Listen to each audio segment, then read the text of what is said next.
Selamat sore teman-teman. Selamat datang di sesi dialog kita pada sore hari ini.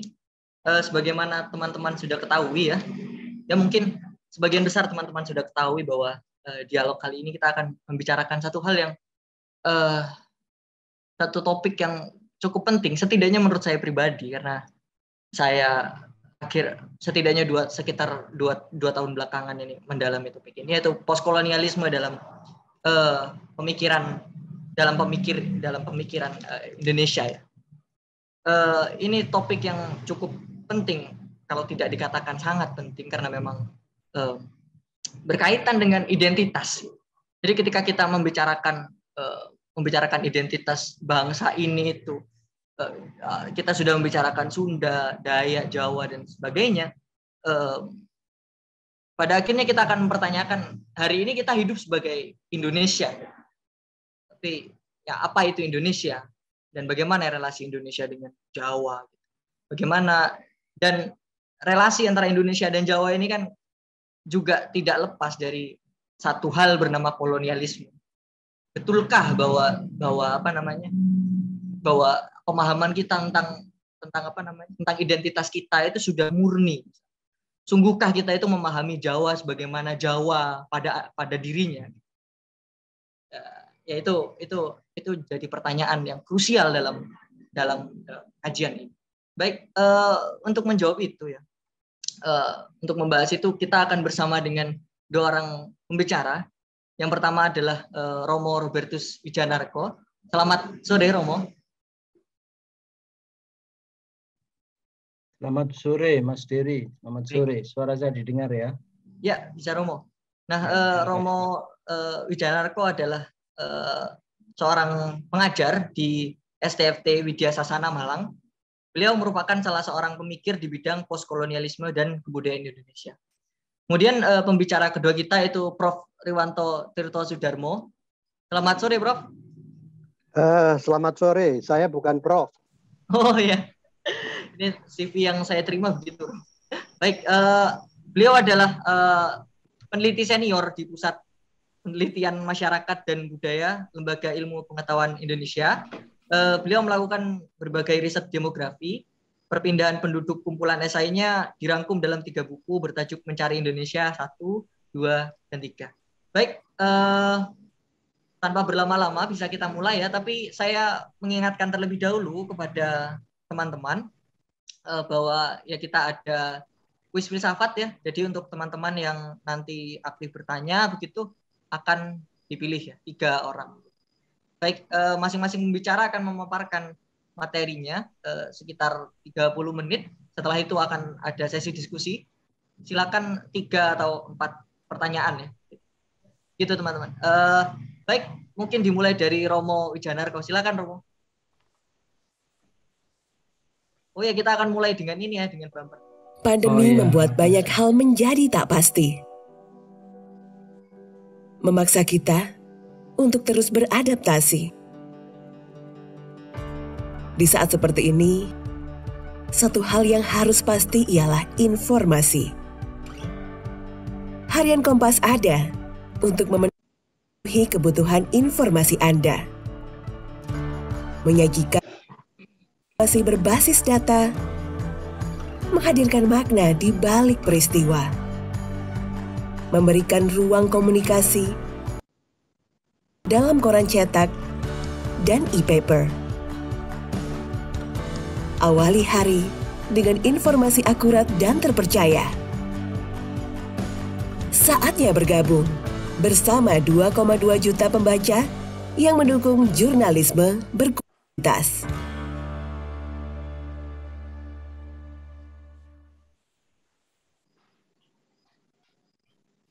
Baik, silakan Romo Wijanarko.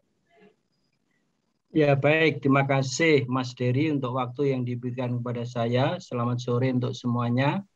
Saya minta maaf untuk Pak Riwanto, Nyun Sewu, saya diberi kesempatan untuk bicara dulu.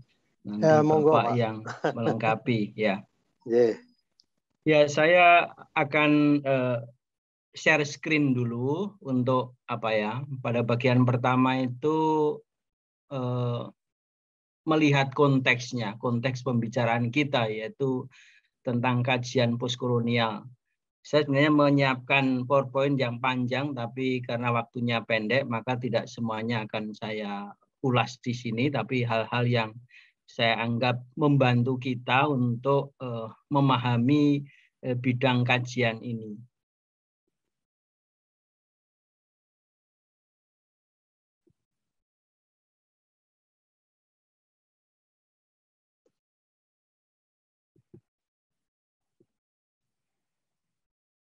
Baik, apakah sudah bisa dilihat ya?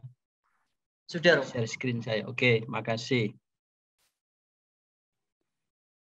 Jadi sebagaimana diminta oleh panitia festival filsafat ini, kita salah satu topik yang ingin didekati itu adalah tentang kajian postkolonial. Lalu bagaimana pengaruh postkolonialisme ini bagi intelektual di Indonesia. Nah, kalau kita bicara tentang postkolonialisme, maka mau tidak mau kita berangkat dari analisa tentang kolonialisme. Nah, kebetulan analisa yang saya utarakan ini berangkat dari pernyataan dari Hannah Arendt, seorang filsuf yang kita semua tentu kenal, yang menurut saya analisisnya itu memang berbau Marxis di situ. Intinya itu adalah bahwa embrio dari kolonialisme itu adalah kapitalisme sebenarnya. Ketika modal itu membiak, ketika kapital itu butuh membiakkan diri, maka dia membutuhkan wilayah-wilayah yang lebih luas daripada apa yang selama ini berputar di Eropa misalnya. Jadi kapital itu atau modal itu hakikatnya itu adalah membiakkan diri sehingga dia butuh medan baru untuk berkembang. Jadi ini pernyataan dari Hannah Arendt. Imperialist expansion had been touched off by a curious kind of economic crisis.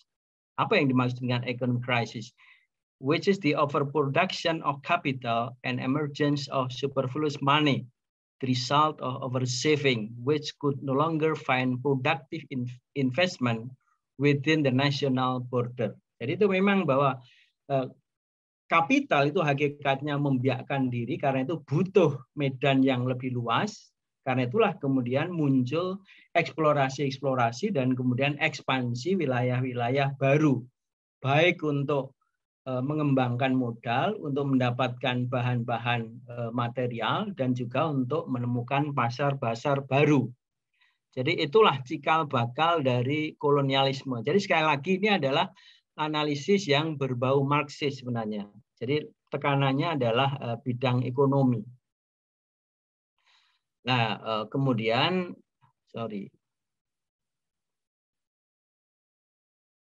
dari sinilah kemudian berkembang suatu ekspansi dagang. Saya kira hanya lukisan-lukisan saja, saya kira semuanya bisa membayangkan karena kita tidak lepas dari pengalaman kolonial ini. Jadi negara-negara mother country itu membutuhkan persembahan-persembahan atau barang-barang dari negara-negara jajahan. Karena itu kalau kita melihat sejarah kolonialisme itu awalnya itu mereka itu adalah eksplorasi dari perusahaan-perusahaan dagang. Tetapi ketika mereka itu membutuhkan suatu jaminan yang lebih pasti untuk mengamankan resources mereka di wilayah-wilayah ekspansi, maka mereka kemudian meminta pemerintah atau kerajaan mendatangkan kekuatan militer untuk mengamankan bisnis-bisnis mereka dan seterusnya. Dari sini kita kemudian melihat bahwa kolonialisme itu ternyata bukan hanya penguasaan ekonomi, bukan hanya soal dominasi suatu negara dengan kekuatan militer, tetapi kolonialisme itu adalah sesuatu yang sifatnya itu sistemik. Kualitas fisik dengan kekuatan senjata, dominasi sosial, budaya, dan ekonomi, dominasi sistem pengetahuan atau epistemologi, kemudian sistem pengetahuan atau humanis barat seolah melegitimasi tindakan kolonialisme sebagai bukan proses dehumanisasi. Ini yang terjadi. Jadi misi negara-negara barat itu tidak hanya misi untuk kepentingan ekonomi mereka, mereka memproklamasikan diri sebagai tokoh-tokoh yang ingin membuat negara-negara terjajah itu beradab. Jadi meningkatkan kemanusiaan negara-negara yang dijajah. Dan ini berarti bahwa mereka mensubordinasi kualitas kemanusiaan dari orang-orang yang terjajah itu, dan seterusnya. Ini wilayah kolonialisme di Eropa dan sebagainya. Kemudian problem yang muncul terkait dengan kolonialisme, yaitu problem perbudakan. Ini juga kita saya kira generasi sebelum kita itu akrab dengan gambar semacam ini, di mana orang-orang pribumi itu mendorong atau kereta atau drensin atau apa namanya itu, kemudian sementara tuan-tuan Belanda atau penjajah itu kemudian dilayani oleh orang-orang pribumi itu. Lalu juga kolonialisme itu juga menyebabkan adanya intensifikasi kekerasan prekolonial. Jadi terutama terkait dengan segregasi sosial di dalam masyarakat kita itu. Kalau kita bicara tentang masyarakat Jawa, katakanlah demikian, sebelum kolonial datang itu ya stratifikasi masyarakatnya itu sudah sangat feodalistik, sehingga kemudian ketika kolonialisme datang, suatu segregasi sosial yang sudah ada di dalam masyarakat yang feodalistik itu semakin intensif, semakin parah itu. Kemudian pada masa itu juga ada migrasi orang-orang Jawa, misalnya orang-orang buruh Jawa dibawa ke Suriname dan sebagainya. Itu adalah fenomena-fenomena yang terjadi di era kolonialisme. Lalu kemudian sampai hari ini pun kita masih merasakan residu dari kolonialisme itu, baik dalam bentuk fisik, bangunan, gedung-gedung misalnya, tetapi juga misalnya ini semua adalah residu dari kolonialisme. Pasangan yang campur antara kolonial dengan pribumi, kemudian juga pendidikan, model pendidikan, metode pendidikan yang kita miliki sekarang itu juga tidak lepas bisa dikatakan sebagai tanda residu dari kolonialisme. Kemudian percampuran keluarga dan sebagainya. Jadi kalau kita sarikan jejak-jejak kolonialisme atau residu kolonialisme itu bisa kita lihat dalam berbagai wilayah ini. Jadi peta aktivitas dan sentra-sentra kehidupan sosial, ekonomi, politik, kebudayaan yang melestarikan peta era kolonial. Jadi kota-kota kita di Indonesia itu pusat-pusat aktivitas pemerintahan, aktivitas ekonomi itu masih petanya tidak berubah banyak dari peta-peta kolonial, misalnya Batavia, Jakarta, kemudian Bogor, lalu Semarang, kemudian Surabaya, Malang, dan sebagainya.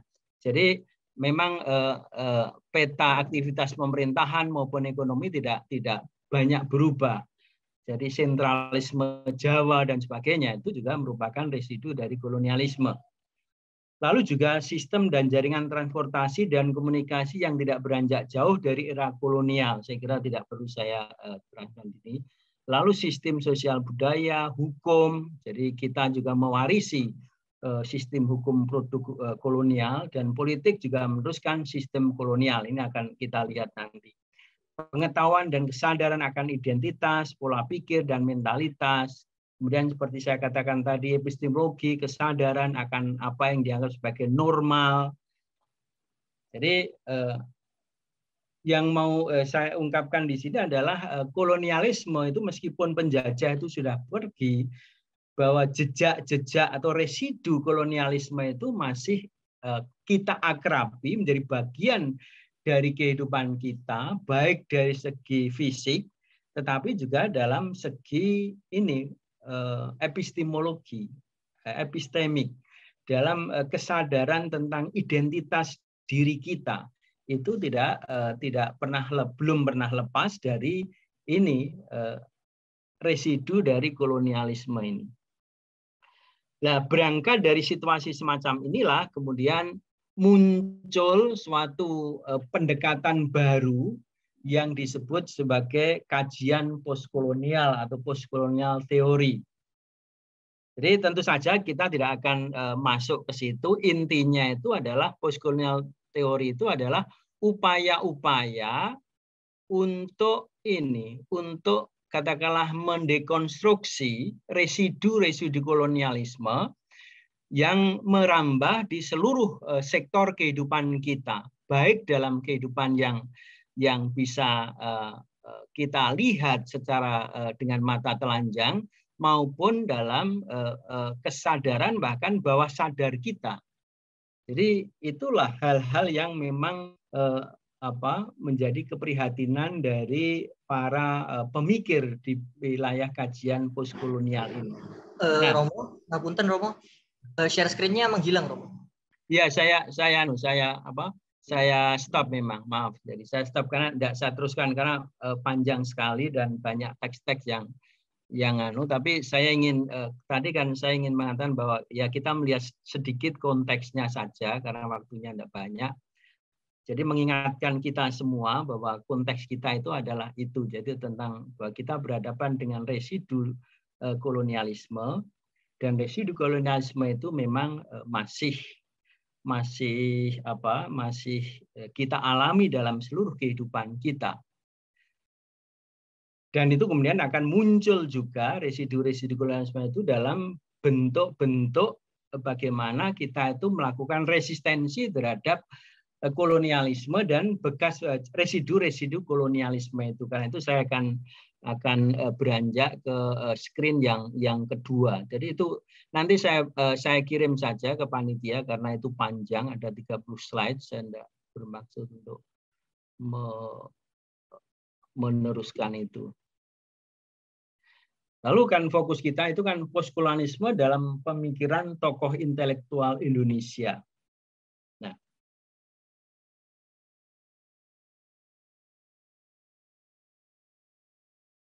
jadi kalau kita membatasi perbincangan kita itu dalam konteks Indonesia, maka konteks kolonialisme Indonesia itu adalah konteks di mana pada era itu ada dua kekuatan pengaruh yang besar, punya pengaruh hegemonik yang luar biasa di dalam kehidupan bangsa-bangsa, yaitu kapitalisme, liberalisme, dan sosialisme dan komunisme. Nah, kolonialisme di Indonesia itu adalah tidak lepas dari itu tadi, tidak lepas dari pertarungan dua ideologi ini. Karena itu kemudian seperti kalau kita kembali ke analisis Marxis dari Hannah Arendt tadi, bahwa sejarah kolonialisme di Indonesia itu tidak lepas dari kebutuhan negara-negara Eropa, dalam hari ini adalah Belanda, sebelumnya mungkin Portugis, kemudian Spanyol, Inggris, dan sebagainya, tapi utamanya Belanda, untuk melakukan ekspansi dagang yang kemudian ekspansi ini kemudian dijamin stabilitasnya dengan kekuasaan militer, kekuatan militer. Nah, itu awal dari kapital. Menurut saya, latar belakang ini sangat besar pengaruhnya terhadap gerakan-gerakan resistensi terhadap kolonialisme di Indonesia. Residu kolonialisme di Indonesia itu bisa kita jumpai dalam berbagai sektor kehidupan. Misalnya dalam wilayah struktur sosial masyarakat kita. Sebagaimana kita ketahui bahwa Hindia Belanda atau Indonesia pada era itu bisa dikatakan hampir identik dengan Jawa. dan struktur masyarakat Jawa itu adalah feodalistik. Jadi bekas-bekas kerajaan itu sangat kental sekali.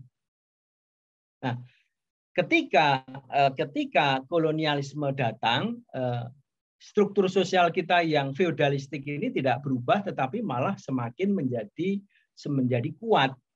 Sehingga kemudian ketika di era kemerdekaan, para founding fathers itu mengintroduksi suatu sistem pemerintahan, sistem politik yang arahnya itu demokrasi, itu tidak kompatibel dengan struktur masyarakat kita. Struktur masyarakatnya itu masih feodalistis, lalu kita diperkenalkan dengan sistem pemerintahan demokratis yang mengandaikan ada budaya egaliter di dalam masyarakat. Saya kira ini sudah pernah dianalisa oleh Hefner dalam bukunya, kalau tidak salah, Sivil Islam, kalau tidak salah itu dia menganalisa itu ada kesenjangan. Di satu pihak Indonesia itu mengadopsi sistem demokrasi liberal atau demokrasi awalnya demokrasi sosialis, tetapi struktur masyarakatnya itu struktur masyarakat yang tidak demokratis atau feodal. Meskipun kemudian tokoh seperti Muhammad Hatta dan Syahrir itu dulu yang punya pengalaman pendidikan Barat, tetapi mereka tetap berpijak pada budaya Minang. Mereka mengatakan bahwa kalau ditelusuri jejak budaya Minang itu lebih egaliter daripada lebih demokratis dari masyarakat lain di Indonesia yang feodalistik, maksudnya Jawa itu. Kemudian residu ekonomi juga sudah kita lihat, kemudian struktur dan institusi politik dengan sendirinya. Lalu juga identitas kita. Identitas kita itu ya seorang Simon Philpott itu menulis suatu buku yang berjudul Rethinking Indonesia yang diterjemahkan dengan judul Meruntuhkan Indonesia.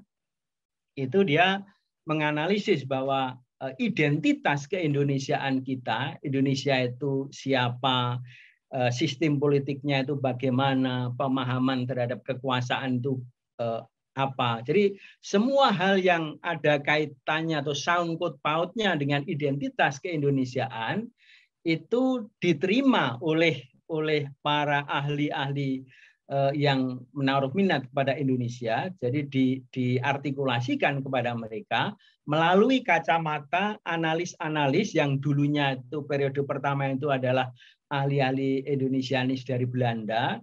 Kemudian yang kedua adalah pakar-pakar Indonesia dari Amerika dan juga dari Australia. Sehingga cara mereka merepresentasikan identitas keindonesiaan termasuk struktur politik dan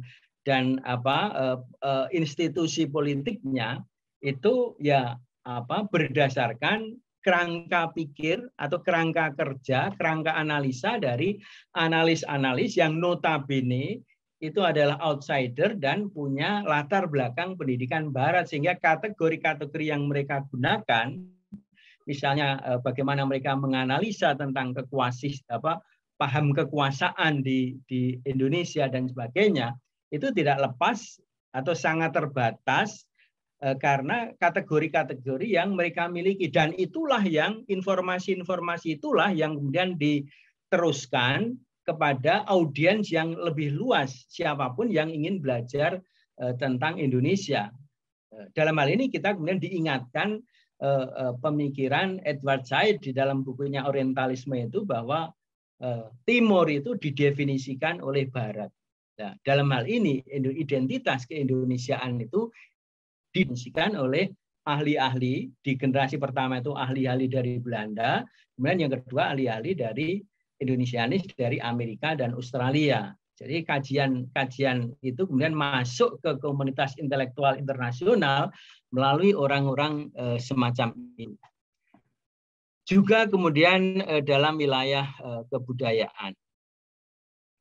Nah, saya akan lebih menaruh perhatian pada artikulasi-artikulasi atau usaha-usaha yang dilakukan oleh intelektual Indonesia itu di dalam men-challenge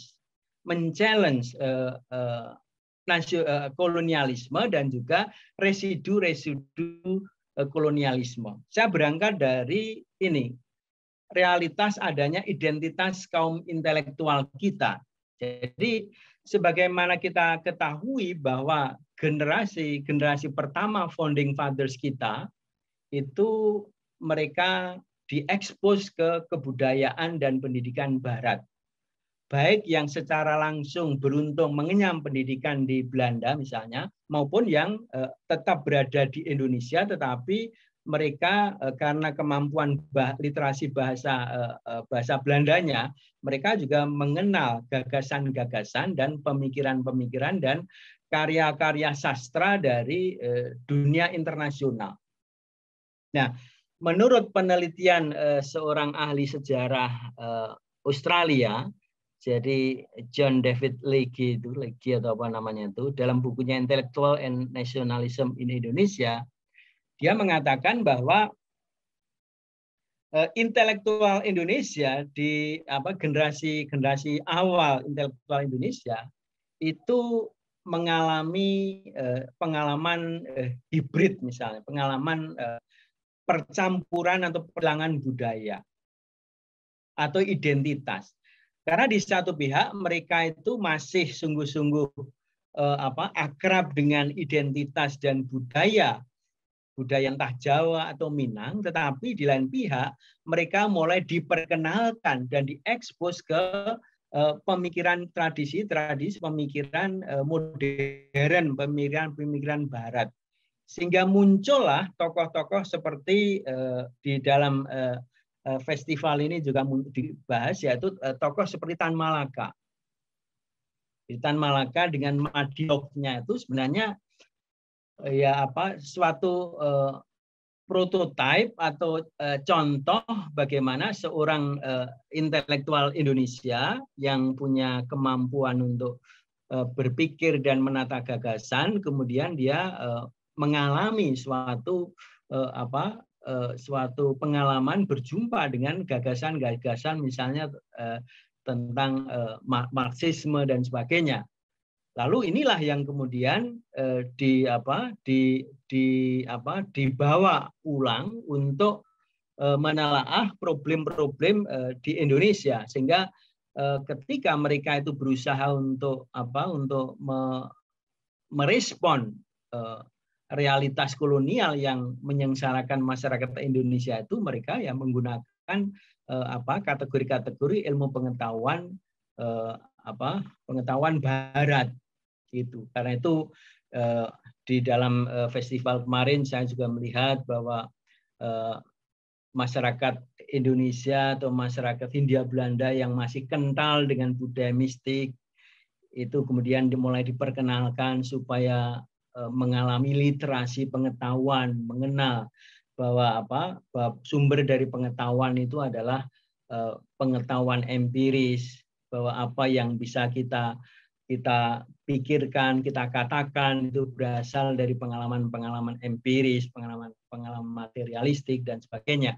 Jadi itulah suatu prototipe dari intelektual Indonesia pada era itu. Di satu pihak mereka itu juga ingin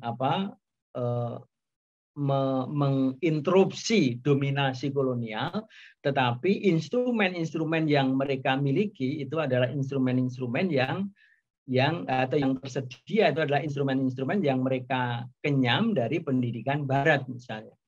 Juga di dalam misalnya tokoh-tokoh seperti Syahrir, kemudian Muhammad Hatta, yang tentu ketika mereka studi di Belanda, orang-orang ini dekat sekali dengan komunitas-komunitas studi yang sangat berbau sosialis. Mereka akrab juga dengan teori-teori Marxisme. Dan karena memang teori Marxisme itulah yang dianggap pada waktu itu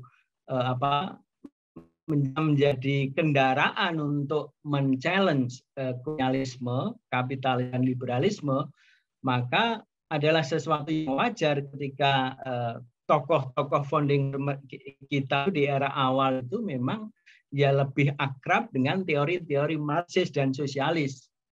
Ya sayangnya eksplorasi semacam itu agak ganggu karena stigma bahwa komunisme itu dilarang dan sebagainya. Padahal di situ sebenarnya ada banyak hal-hal yang bisa digali kembali bagaimana para tokoh-tokoh seperti Hatta dan Syahrir itu, kemudian juga Tan Malaka itu lebih condong untuk berafiliasi dengan sosialis dan Marxisme. Ya karena memang instrumen untuk melawan dominasi kapitalisme dan liberalisme itu adalah teori-teori Marxis dan sosialis pada waktu itu. Dan itu yang tersedia. Itu yang bisa mereka gunakan. Lalu di bidang ekspresi sastra itu.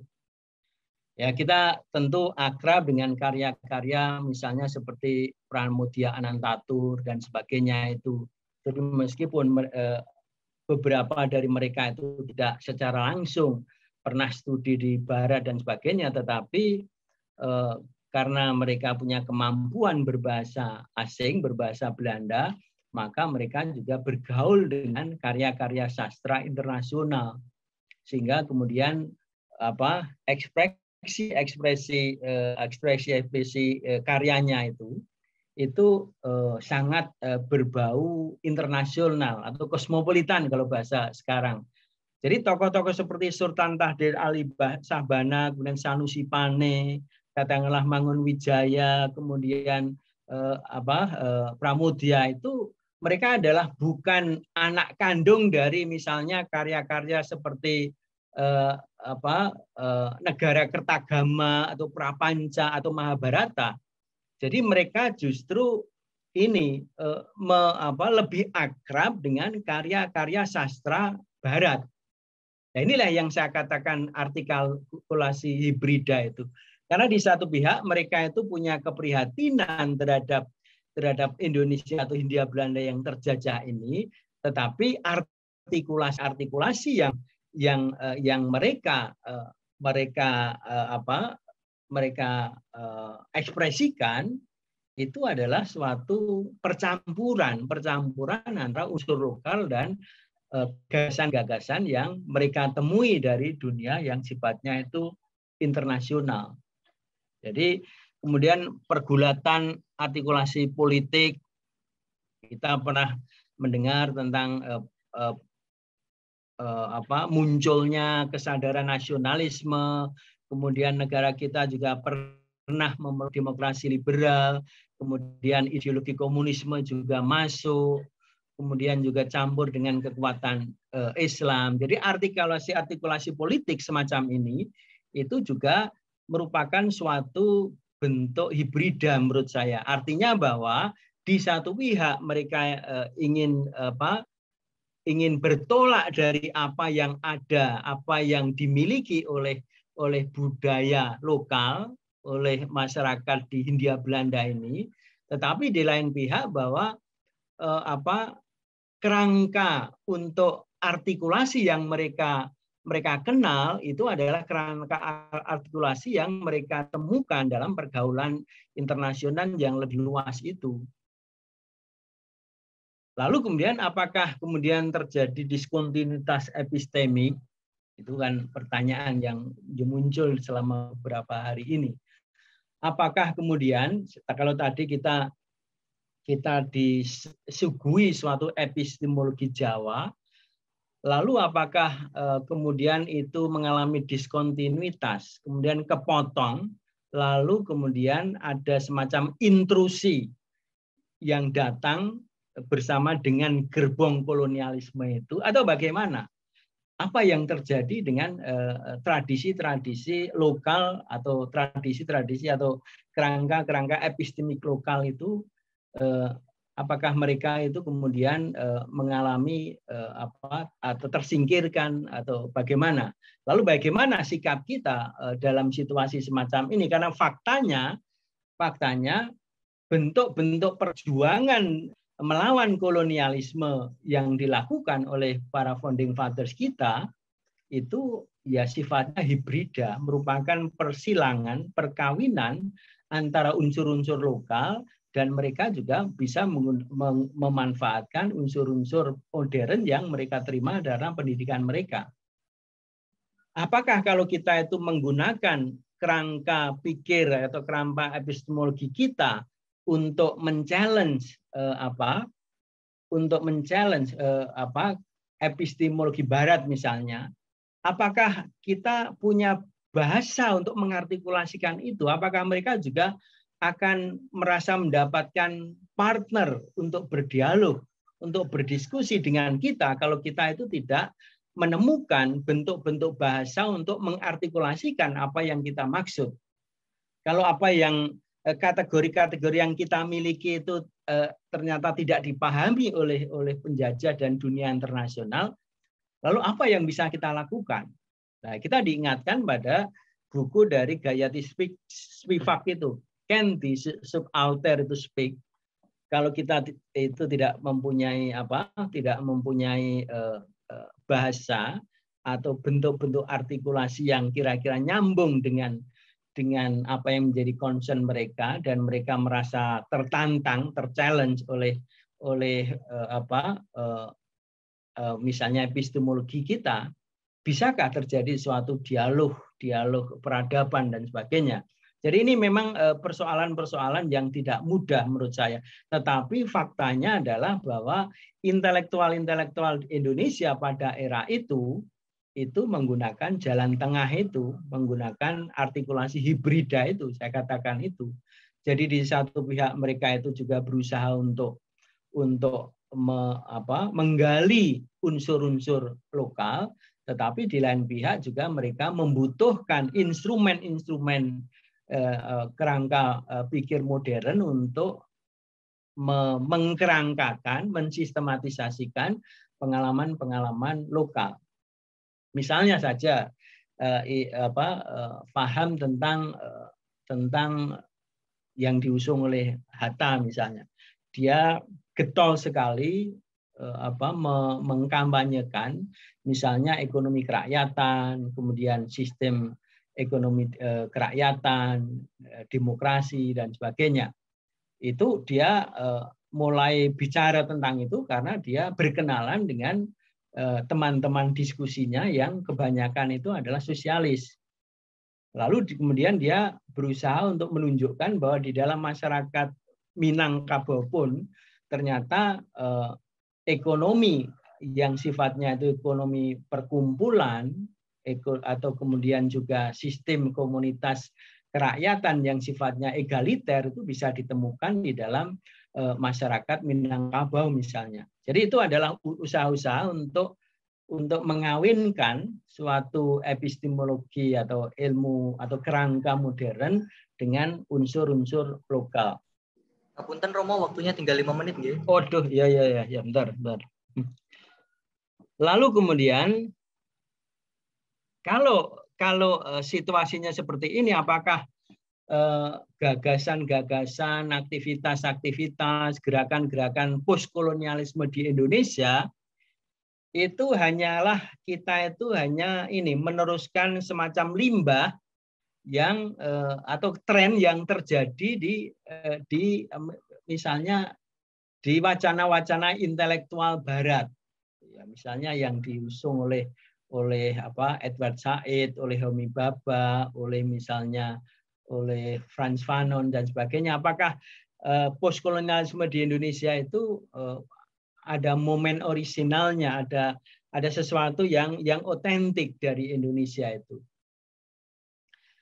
Menurut saya meskipun pada kenyataannya itu gerakan-gerakan atau strategi untuk memahami identitas, untuk mendefinisikan identitas kita, usaha-usaha untuk mendekonstruksi hegemoni pengetahuan Barat itu. Jadi meskipun kita itu intelektual kita itu banyak dipengaruhi oleh kerangka pikir Barat, tetapi yang jelas adalah bahwa tokoh-tokoh seperti Pramodya, seperti misalnya Tan Malaka, Romo Mangun, kemudian Soekarno, kemudian Hatta, Syahrir, dan sebagainya, itu memang berusaha untuk mencari pijakan. Adakah misalnya gagasan tentang sosialisme itu punya akar dalam misalnya kebudayaan di Hindia Belanda? Apakah sistem sosialisme demokrat itu memang punya pijakan katakanlah di wilayah kita? Jadi mereka tetap berusaha untuk menemukan unsur-unsur lokalitas itu, meskipun mereka juga tidak bisa lepas dari pengaruh-pengaruh Barat, karena mereka memang di-training, dididik oleh lingkungan akademisi Barat itu. Jadi ini adalah suatu yang memang bisa menjadi bahan diskusi yang panjang menurut saya. Tidak mudah untuk Lalu kemudian kalau di banyak diskusi-diskusi sebelumnya itu mulai digali misalnya kearifan lokal atau kerangka pikir atau epistemologi misalnya Dayak, Jawa dan sebagainya. Apakah itu suatu jawaban yang ideal? Apakah itu juga merupakan cara bagaimana kita itu menggali suatu gerakan postkolonialitas yang orisinil Indonesia? Apakah itu tidak akan membuat kita terjebak pada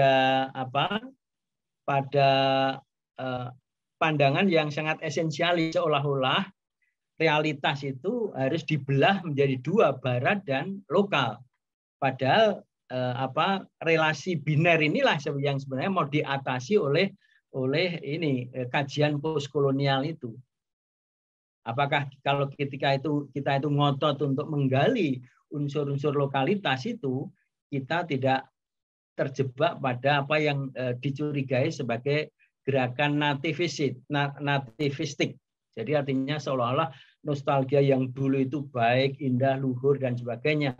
Padahal dan itu kemudian menutup mata kita bahwa dulu pun ada unsur-unsur yang memang ini tidak adil dan sebagainya, misalnya struktur budaya feodal itu. Jadi saya kira kembali ke unsur lokalitas, kembali ke misalnya etnofilosofi atau apa, itu pun juga harus hati-hati, jangan sampai kita kemudian memperpetuasi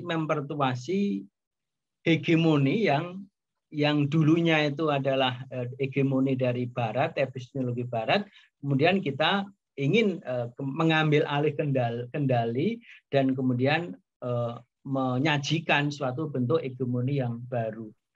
Ini benar juga kita bisa masuk ke wilayah teologi, tapi saya kira waktu saya sudah habis. Terima kasih. Maaf kalau tidak bisa saya uraikan secara komplit. Terima kasih.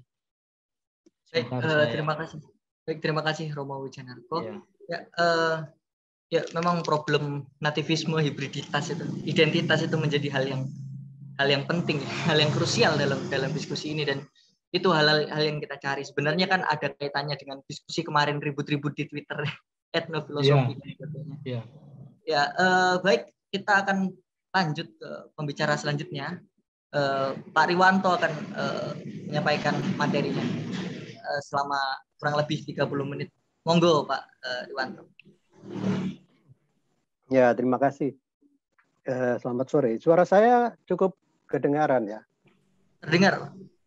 Ya, ya. Pertama-tama saya ingin mengucapkan terima kasih ini kepada panitia, terutama saudara Dika Pandanari yang telah meminta saya untuk ikut dalam acara ini.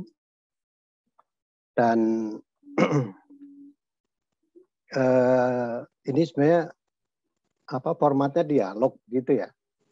Jadi saya nggak tahu apa bedanya dialog ini dengan presentasi biasa, tapi ini format dialog, jadi saya berharap memang terjadi dialog gitu. Saya memang meminta kepada Dika bahwa barangkali Pak Wijanarko bicara dulu, karena saya yakin secara teoritik, secara disiplin Pak Robertus Wijanarko jauh lebih menguasai mengenai topik ini daripada saya, karena saya ini sebenarnya amatir aja nih Pak Wijanarko. Jadi apa yang telah disampaikan oleh Pak Wijanarko menurut saya sudah mencakup banyak hal, dan kalau toh ada hal-hal yang ingin saya kemukakan mungkin menggarisbawahi atau barangkali ya kalau saya bisa mendialogkan beberapa hal barangkali itu lebih baik. Sayang sekali Pak Wijanarko tadi berhenti ketika mau bicara teologi ya. Karena itu saya kira juga area yang sebenarnya erat hubungannya dengan post-colonialism atau post-coloniality. Pertama, ini barangkali kalau boleh saya mengkritik pada panitia soal waktu ini ya. Jadi kelihatannya kita bergeser betul soal jadwal ini. Jadi saya nggak tahu apakah memang selalu begini atau apa. Tapi jadi ada persoalan waktu. Jadi ini kritik saya pertama. Nah yang kedua, saya ingin barangkali menyampaikan apa yang saya ketahui tentang topik ini, post-kolonialisme atau post-coloniality. Nah, saya akan mengambil sisi yang barangkali lebih sempit dari apa yang telah disampaikan oleh Pak Wijanarko. Meskipun Pak Wijanarko saya kira telah menyinggung itu, yaitu sisi produksi pengetahuan. Bagaimana pengetahuan diproduksi, gitu ya. Prosesnya seperti apa dan tentu saja untuk apa begitu. Nah, pemahaman saya tentang post-colonial studies, dan saya kira Pak Wijanarko betul, dan ini saya mau katakan juga bahwa post-colonial studies pun sebetulnya berasal dari Barat. Jadi bukan berasal dari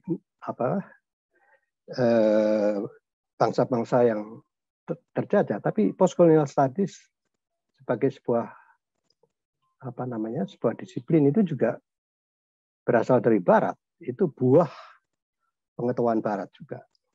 Nah, mengapa muncul post-colonial studies? Kalau menurut saya ini ada kaitannya dengan tradisi kritik dalam dunia ilmu pengetahuan Barat ya. Jadi saya melihat bahwa post-colonial studies itu sebenarnya semacam kritik terhadap terhadap pengetahuan yang ada sebelumnya yang dihubungkan dengan tadi kolonialisme. Dan sebagai kritik, post-colonial studies memang mencoba untuk melihat bagaimana produksi pengetahuan tidak bisa dilepaskan dari kekuasaan. Jadi barangkali saya akan ambil contoh yang saya kira populer di Indonesia itu seorang antropolog, kalau sekarang barangkali disebutnya antropolog begitu ya, yang bernama Snook Horgronya. Dia adalah seorang ahli antropologi atau seorang ahli sebenarnya bahasa-bahasa Timur begitu, yang secara khusus mempelajari Islam. Dan Aceh merupakan daerah daerah penelitian dari Snook Horgronya. Jadi Snook Horgronya ini menurut saya satu tipikal, barangkali bisa disebut sebagai tidak waktu itu dalam konteks postkolonialisme, tapi sebagai dalam konteks orientalisme, yang memproduksi pengetahuan atau mencari pengetahuan untuk kepentingan politik tertentu. Jadi tentu saja di sini hubungannya dengan kolonialisme. Jadi dia memproduksi pengetahuan, melakukan penelitian dan sebagainya, dan membuat etnografi yang sangat detail tentang orang Aceh. Untuk apa? Untuk kepentingan kolonialisme pada akhirnya. Karena apa? Karena dia menjadi bagian dari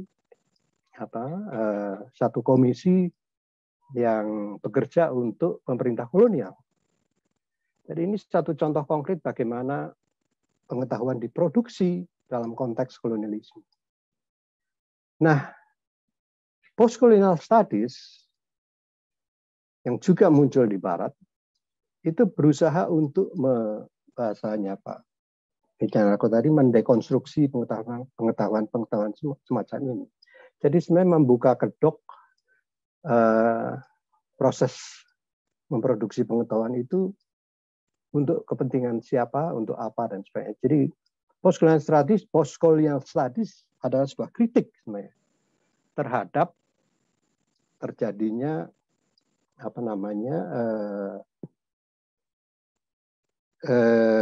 hubungan yang erat antara kekuasaan dan juga pengetahuan. Jadi bagaimana pengetahuan diproduksi untuk kepentingan kekuasaan dan bagaimana kekuasaan berusaha mendukung produksi pengetahuan untuk kepentingannya. Tadi dikatakan untuk kepentingan kapitalisme.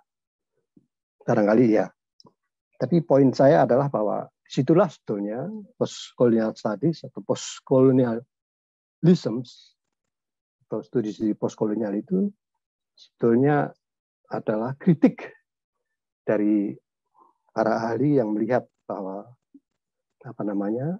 orientalism misalnya itu sebagai sebuah disiplin pengetahuan atau cabang pengetahuan atau perspektif pengetahuan yang punya misi-misi tertentu dan bagaimana hasil pengetahuan atau produksi pengetahuan itu dipakai untuk kepentingan kolonialisme Barat. Jadi tadi disebut buku Orientalism saya Edward Said, saya kira berisi dengan sangat rinci, detail bagaimana proses itu terjadi.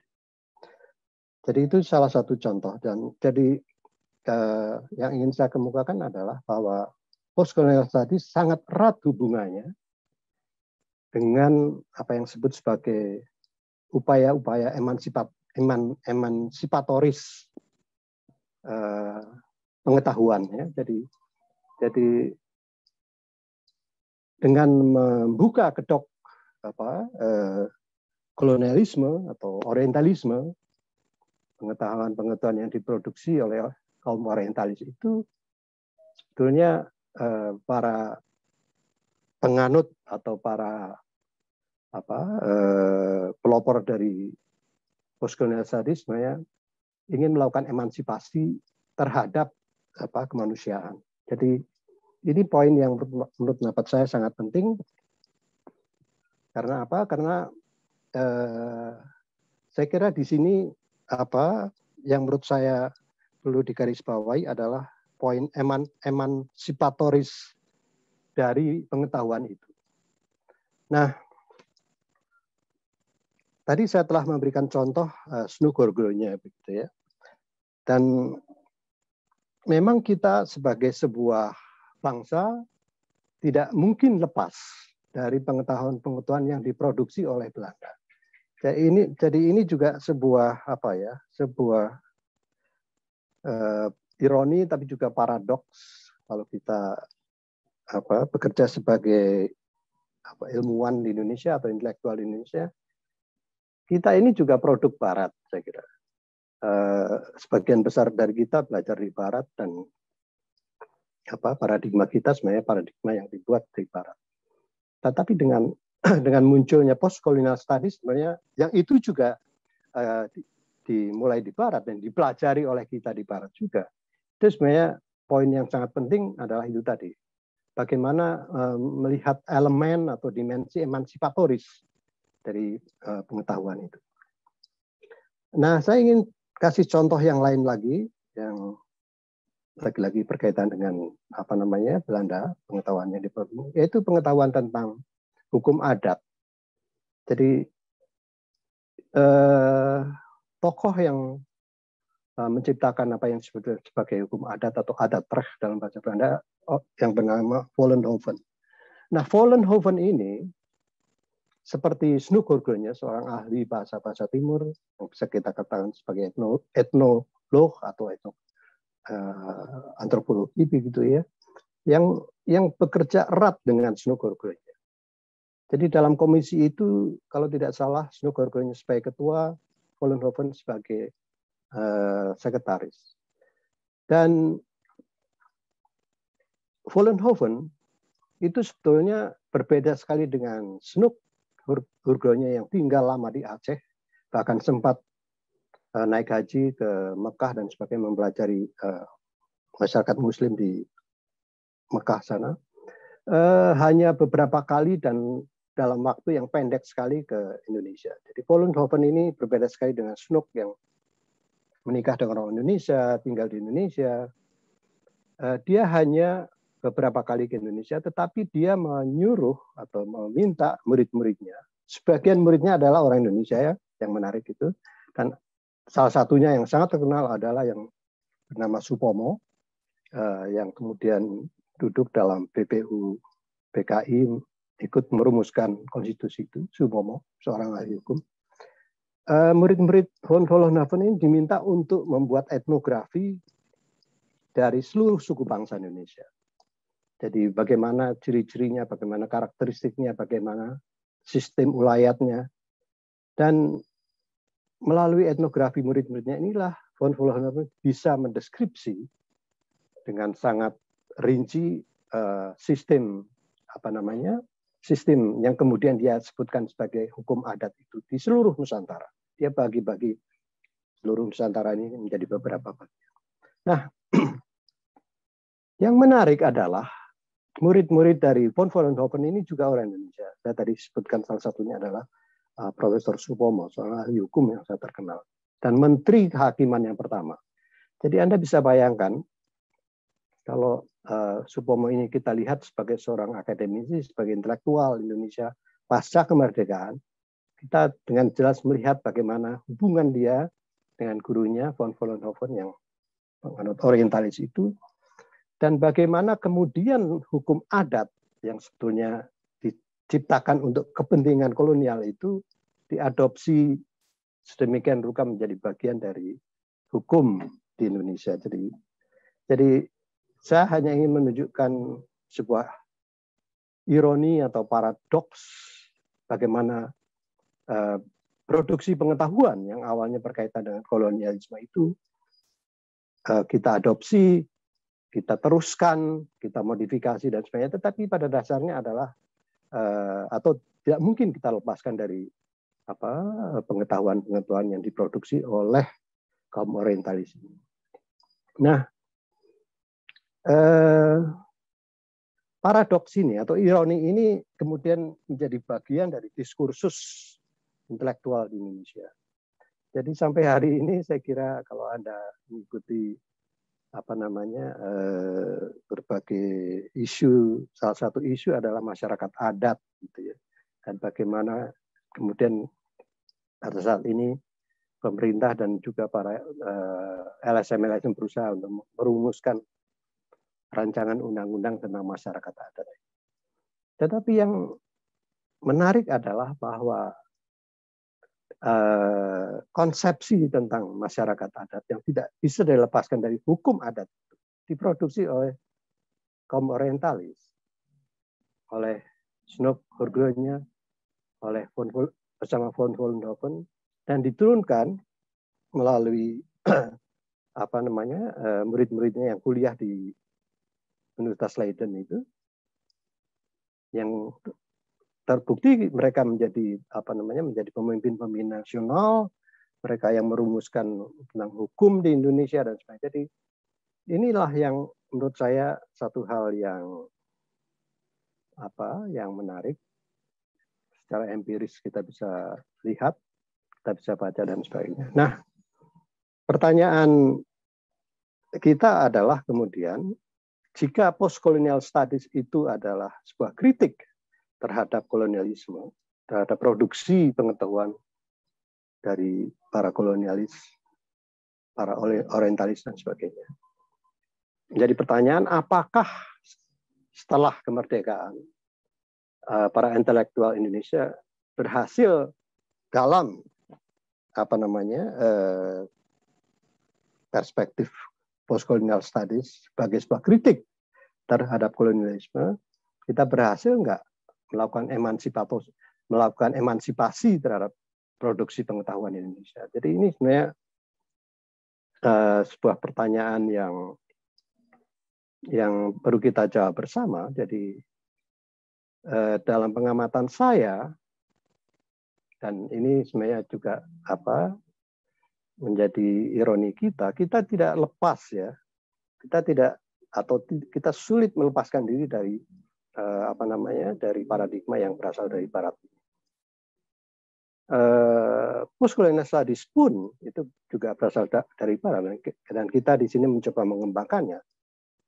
Tetapi lagi-lagi menjadi pertanyaan, apakah dimensi emansipatoris itu telah berhasil kita tunjukkan gitu ya.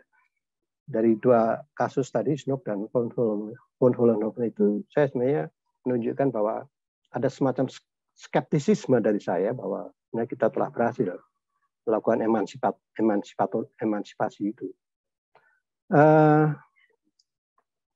Nah, kalau kita kemudian tarik perkembangannya ke katakanlah misalnya tahun 60-an, tahun 70-an, tahun 80-an, tahun 90-an, tahun 2000, sekarang 2010, ya kan 2020. Bagaimana sebenarnya perkembangan ilmu-ilmu sosial sebenarnya dalam hal ini ya, dan kemanusiaan, social sciences dan humanities.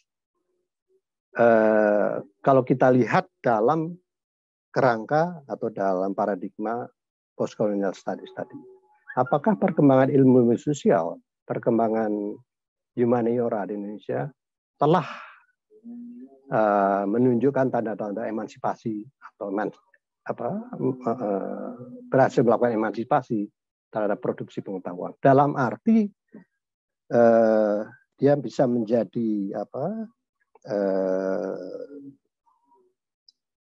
critical views terhadap, dan ini saya kira harus saya katakan, hubungan kekuasaan yang tidak seimbang antara barangkali elit atau penguasa dan barangkali masyarakat atau massa atau rakyat petik gitu ya. Apakah kita telah melakukan emansipasi terhadap ketidakseimbangan hubungan ini? Jadi tadi Pak Wijanarko juga menyinggung pemikir dari Afrika itu ya, the red of the earth itu, siapa namanya,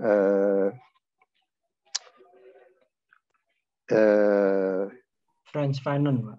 Frantz Fanon, ya, terima kasih. Itu dia yang menarik dari dia kan adalah bahwa kolonialisme itu ternyata hanya berganti warna kulit begitu.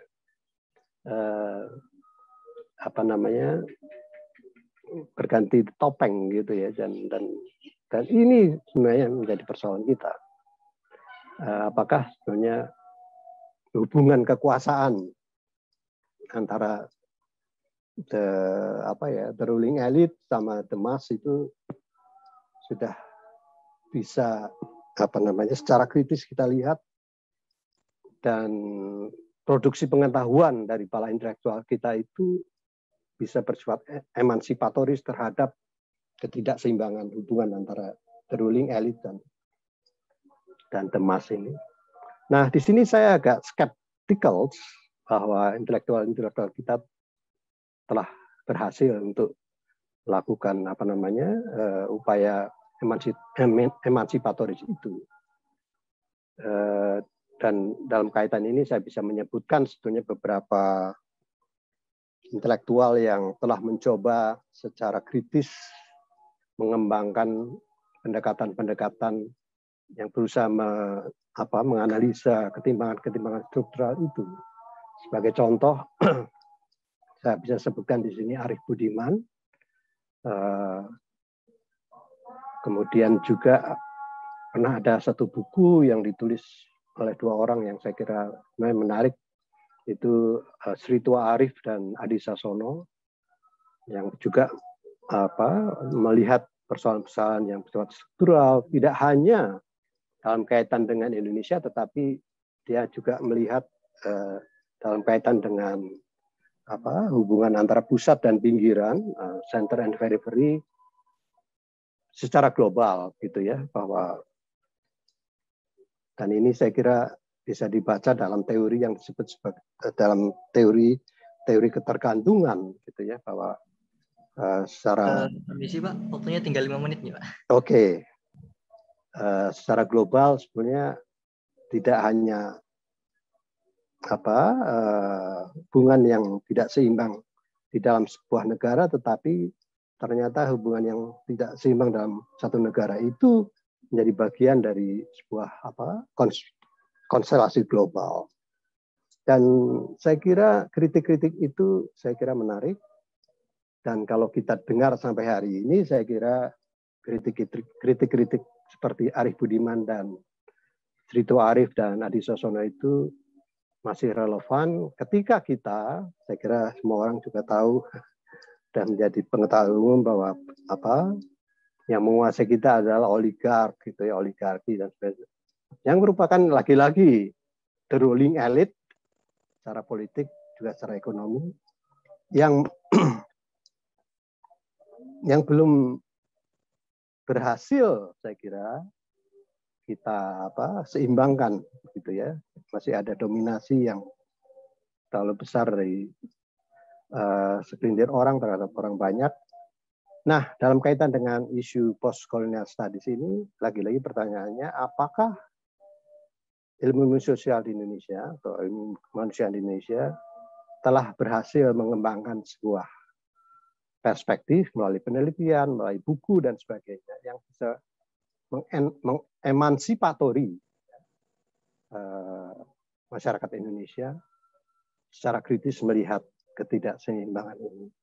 Jadi sampai sejauh ini saya masih belum melihat bahwa kita telah berhasil mengembangkan studi-studi kritis itu, dan saya kira itu menjadi kewajiban kita bersama untuk memikirkan hal itu dan bagaimana mencari jalan keluar, karena pada akhirnya pengetahuan harus emansipatoris dan pengetahuan juga harus memanusiakan manusia dan menempatkan martabat manusia sebagai pada tempatnya yang layak. Dan saya kira itu satu yang masih belum berhasil kita lakukan.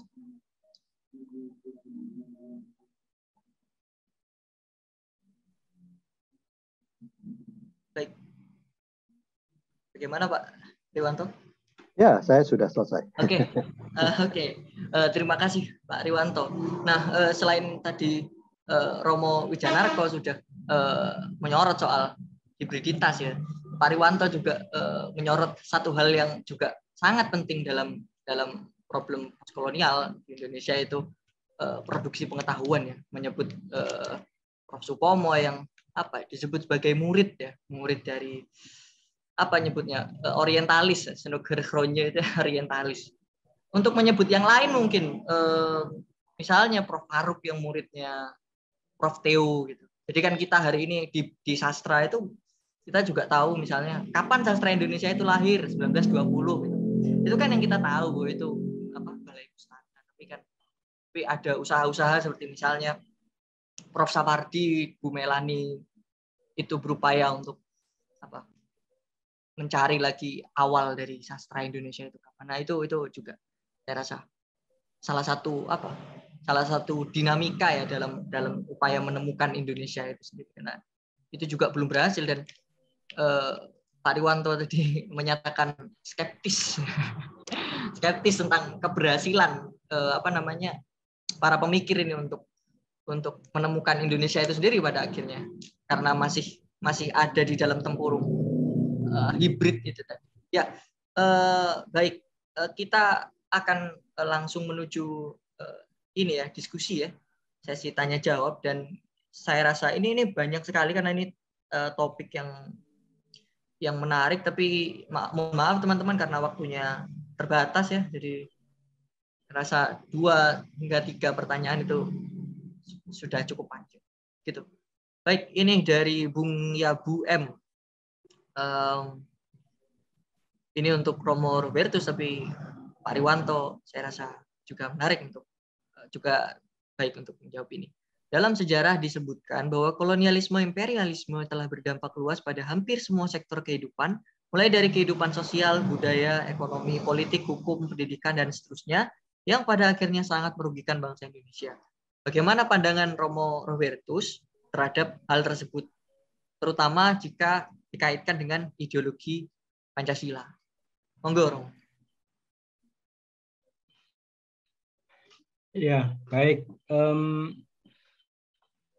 Ya, ini kolonialisme itu punya dua wajah ya. Wajah pertama memang kalau dikatakan merugikan karena itu adalah eksploitasi.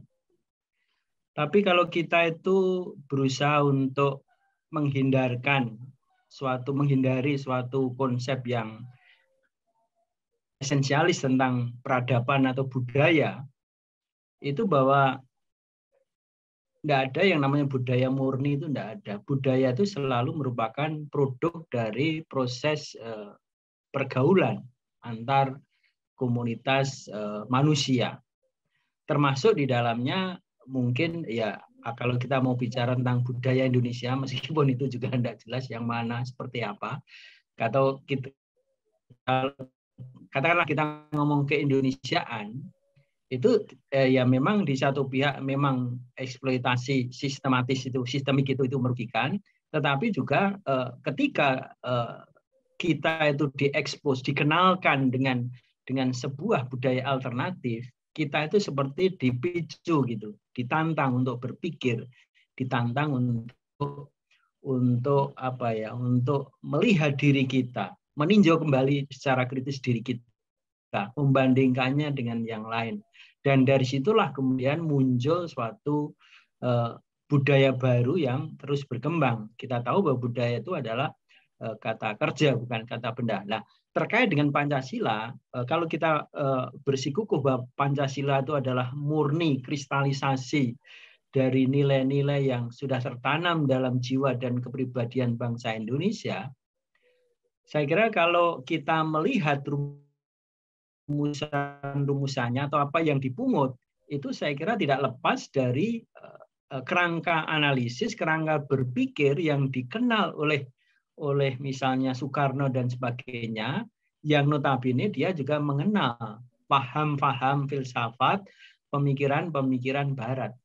Jadi kalau dikatakan bahwa Pancasila itu adalah produk murni dari Indonesia, itu juga masih bisa dipertanyakan, karena persoalannya adalah bahwa hal itu bisa dirumuskan ketika kita sebagai bangsa itu dihadapkan suatu pilihan-pilihan ideologi yang datang dan disodorkan kepada bangsa kita. Jadi kalau dilihat dari segi itu, maka ya datangnya budaya baru yang berbeda itu justru menstimulasi kita untuk merefleksikan mana yang pokok, mana yang penting dari sekian nilai-nilai yang kemudian kita kristalisasikan dalam Pancasila. Nah, kalau kemudian kita itu satu hal ya. Hal yang lain adalah bahwa lalu kemudian apakah kita kemudian bisa menjadikan Pancasila sebagai pijakan untuk itu tadi, kalau pakai bahasa Pak Rismanto tadi, mengartikulasikan suatu wacana emansipatif atau wacana alternatif. Apakah bisa? Ya kalau memang dikembangkan bisa, tetapi ya sejauh kita tahu bahwa Pancasila sebagai sistem filsafat itu masih sangat terbatas di dalam jadi proses rasionalisasi Pancasila. Jadi Pancasila itu bagaimana diterjemahkan ke dalam sebuah sistem politik, sistem sosial, sistem ekonomi dan sebagainya. Proses-proses itu memang membutuhkan suatu pemikir-pemikir yang memang menggeluti terus-menerus bidang itu. Dan kemudian kita akan jatuh pada ya asal hafal Pancasila ya dianggap sudah bisa membentengi diri dari infiltrasi dari pengaruh-pengaruh Barat. Belum tentu, karena yang terjadi sekarang kan kita itu selalu mengagung-agungkan Pancasila, tetapi sistem ekonomi yang kita adopsi itu sistem ekonomi apa? Demokrasi yang kita jalankan, operasikan itu sekarang sistem demokrasi apa? Apakah demokrasi Pancasila atau sebenarnya sistem demokrasi liberal? Itu yang menjadi pertanyaan kita. Itu saja. Terima kasih. Mungkin Pak Riwanto bisa membantu. Baik, monggo Pak Riwanto. Ya, saya kira sudah dijawab Pak Wijanarko. Mungkin kita kasih kesempatan penanya yang lain. Oke. Nah, selanjutnya ada ini dari Bung Albertus Agung. Ini lebih ke ini satu novel yang terkenal ya.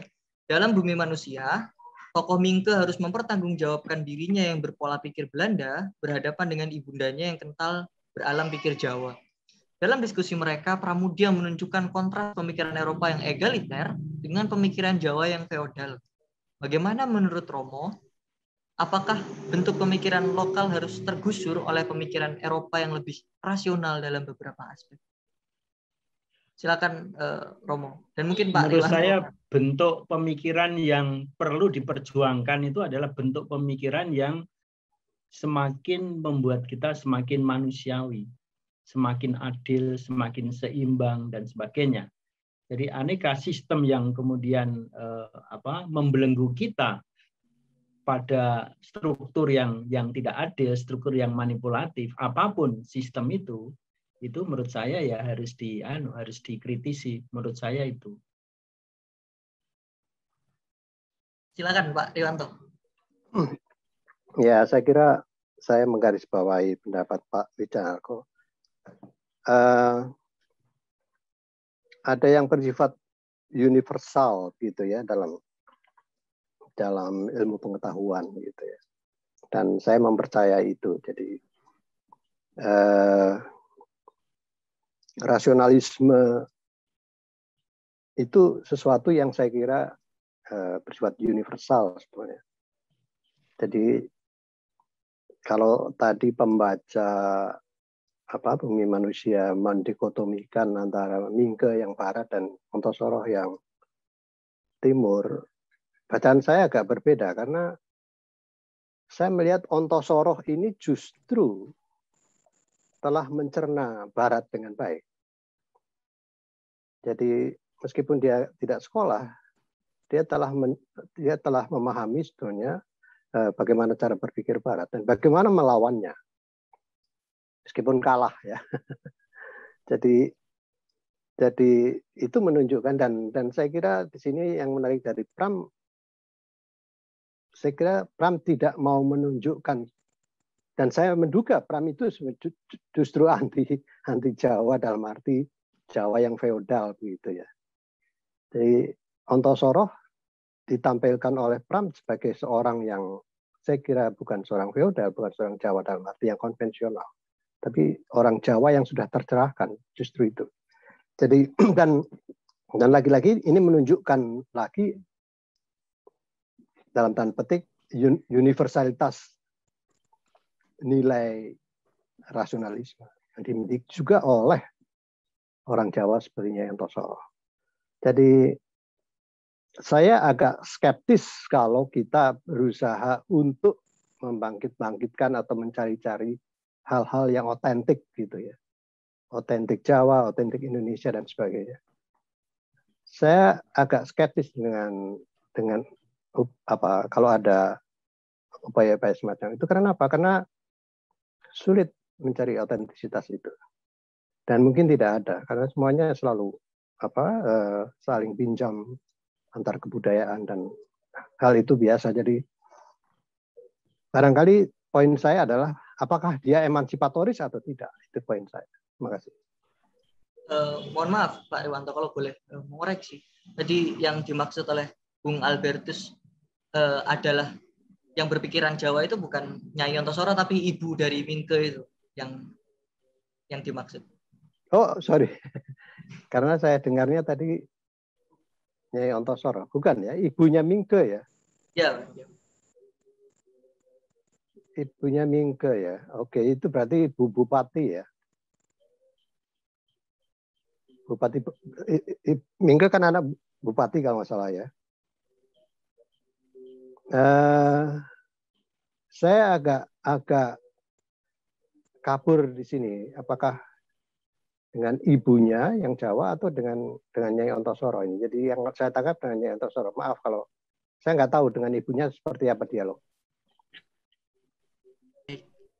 Oh, terima kasih Romo dan Pak Rifanto. Nah, ini ada pertanyaan terakhir ya dari Bung Puji Wismantara. Ini panjang ya.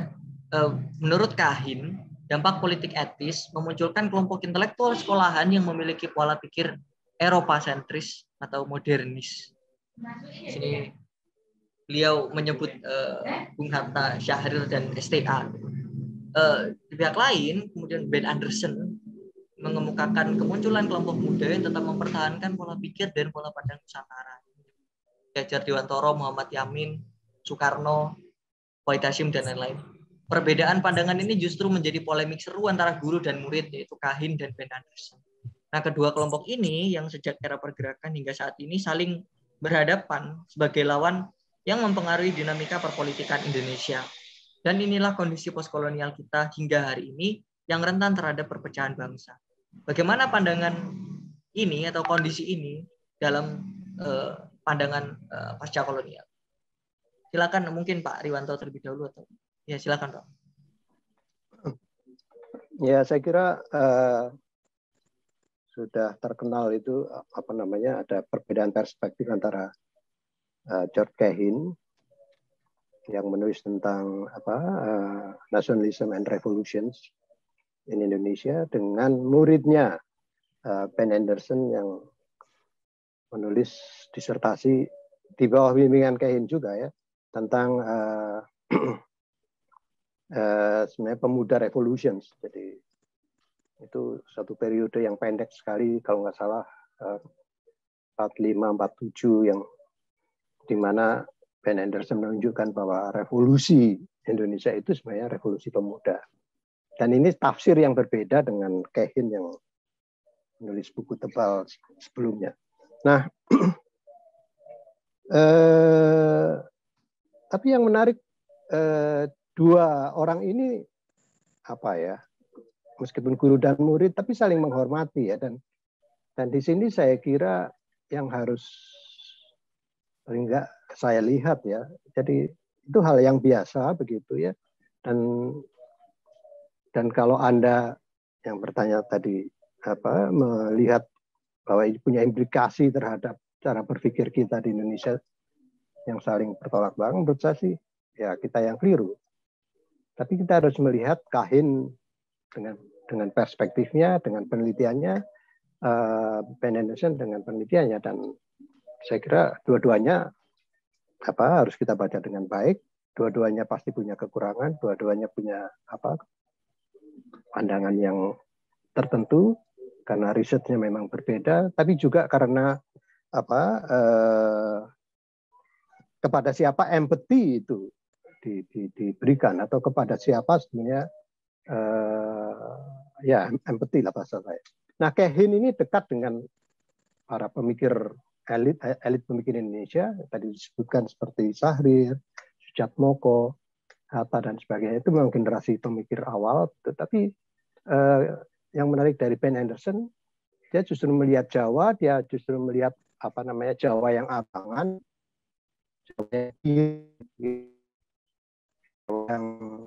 yang anarkis gitu, yang ya itu perspektifnya dia, empati dia pada kelompok ini. Jadi kalau menghasilkan perspektif, kalau melihatnya ya hal yang wajar gitu. Jadi saya tidak melihat itu sebagai sesuatu yang harus kita lihat punya implikasi jauh. Para intelektual di Indonesia, tergantung intelektual kita membacanya seperti apa. Tapi kalau saya membaca ya tidak hanya dua orang ini, tapi kita harus membaca yang lain. Hari Benda, kita harus membaca Herbert Pitt. Dua orang ini juga berbeda dalam melihat sejarah Indonesia. Kalau menurut Herbert Pitt, dalam bukunya ada yang namanya demokrasi. Makanya dia bilang the decline of Indonesian democracy. Tapi Benda sebagai sejarawan melihat memang ada demokrasi di Indonesia. Emang pernah ada, dan kalau pernah ada seperti apa dalam sejarah. Nah, kalau Herbert Pitt melihat ada dan itu turun. Dan ini juga yang kita lihat sekarang kan, banyak pengamat yang mengatakan demokrasi kita mengalami regresi, mundur dan sebagainya. Kalau benda ada, dia akan bertanya, emang pernah ada? Kita pernah punya demokrasi. Jadi saya kira diskusi-diskusi semacam itu seharusnya dilihat sebagai sesuatu yang sehat. Terima kasih.